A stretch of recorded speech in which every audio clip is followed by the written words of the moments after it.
In the ongoing trade war between America and the other countries, Ontario slapped a 25% tax increase on electricity exports to the United States. In this bold retaliatory move, Ontario imposed the surcharge on electricity exports to the US, targeting critical energy lifeline that powers 1.6 million homes across Michigan, New York, and Minnesota.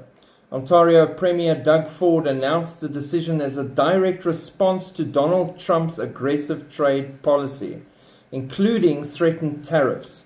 The measure, effective Monday, March 10, 2025, marks a significant escalation in the trade war between the two nations.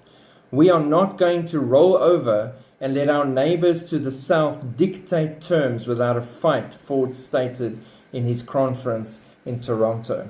So why am I specifically touching on this when there's a lot of news around this trade war, especially with Mexico and all the others in China? Because I know what it feels like to have an electrical nightmare as your service provider. We have load shedding where they just black us out for no reason. We have increases that nobody can afford anymore. At this stage of the game, we struggle to keep the lights on because it's almost too expensive to pay the electricity charge to keep the lights on.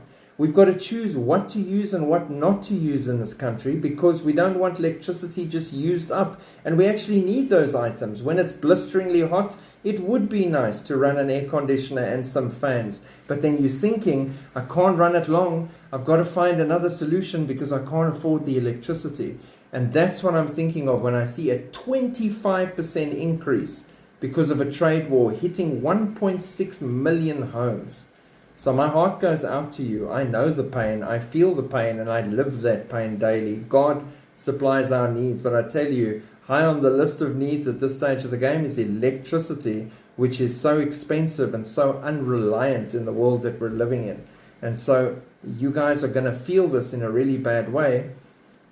This is all a result of the changes and the moves and the preparations for the final stretch that lies ahead of us. We can only look forward to the fact that we are never going to have these issues and worries ever again as soon as the Lord picks us up. God bless. Thinking of all of you in those areas, those 1.6 million homes, as these 25% increases come into effect. Shalom.